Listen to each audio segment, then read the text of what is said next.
Hi, everyone, and welcome to KREM News at Noon. I'm Laura Papetti, and we have so much happening right now here at noon. So let's begin by taking a live look at the roads out there, and we have a collision that is blocking part of I-90. The crash is blocking westbound I-90 near Maple Street. Here's a live look at what's happening on the area of I-90, and as you can see, traffic moving very slowly in those couple of lanes there near the Maple Street exit. The crash involves a car and a semi, and another crash is blocking the left lane of westbound traffic, that one on the Latah Creek Bridge near Highway 195. So as a reminder, be sure to slow down, give snowplows plenty of room to do their work, and again, we'll continue to track what's happening out there on the roadways.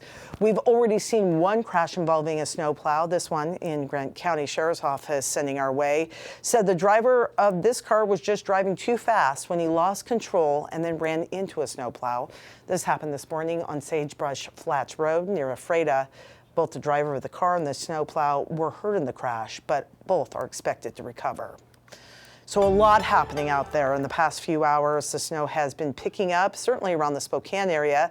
So let's get right to meteorologist Thomas Patrick. Thomas, everyone wants to know how long the snow will keep falling and what we can expect that impact to be. Yeah, and you're going to see this on Doppler radar in just a second here. It looks like the snow here in Spokane probably got another hour or two worth of snowfall. Certainly has picked up not only on our set, but certainly on the grass. But as for the kind of the concrete itself, very slushy. Don't underestimate how slippery things can get, because I actually just shoveled away the slush/water just so I could get a little bit more solid footing even standing from our outdoor weather center. You can see the bulk of the moisture is still directly on top of Spokane and Coeur d'Alene, but it is starting to taper away for areas in central Washington. In fact, the winter weather advisory allowed to expire for Moses Lake and westward, but we are still in the thick of it as these snowflakes are still coming down at a pretty good clip. Anywhere where you see dark blue, which is everywhere in Spokane County, coming down at that kind of moderate heavy pace and certainly going to continue to accumulate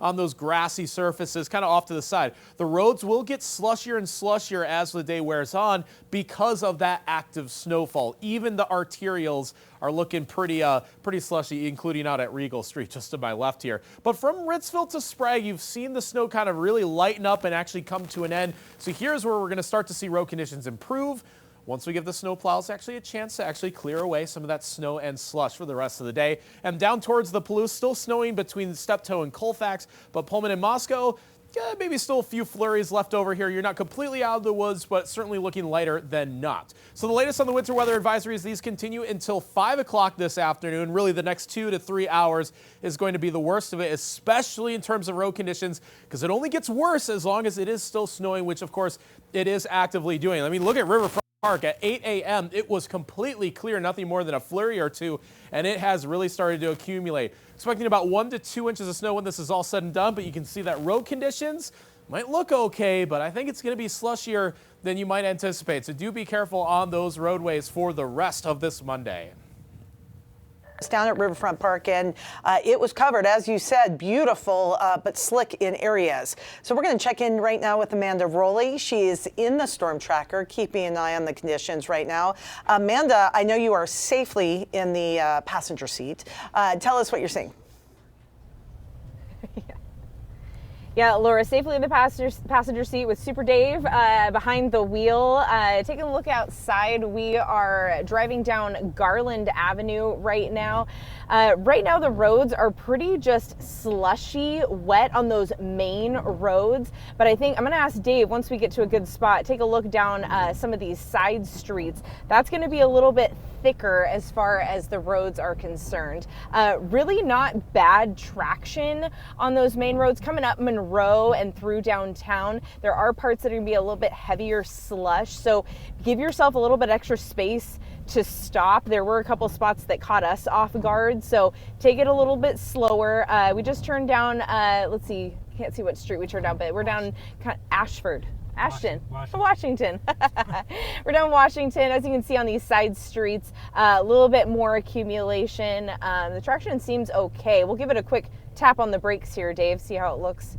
Actually, we're stopping okay, so not super slick, but it is something to keep in mind though. Go slow. Mostly slush accumulation and wet roads in the heart of downtown. Otherwise, just be mindful for those spots that may catch you off guard if you're coming to a stop. So give yourself enough space to stop slowly. We'll check back in here in a little bit. For now, Amanda Rowley, KREM 2 News. Dave, thank you. It was tricky on the sidewalks. Those were a little slick, so be careful if you're walking as well. We do have exclusive weather coverage streaming right now on KREM 2 Plus. It is the spot to watch live radar, weather cameras, and extended forecasts. KREM 2 Plus, it is our streaming app that you watch on your television. Download it now for free on Roku, Fire TV, and Apple TV as well. We'd love to see you on KREM 2 Plus. And we are following some breaking news at the noon hour. At least 3 people are dead after a school shooting in Madison, Wisconsin. This happened just a few hours ago at the Abundant Life Christian School. Police say the shooter killed 2 people and injured at least 6 others.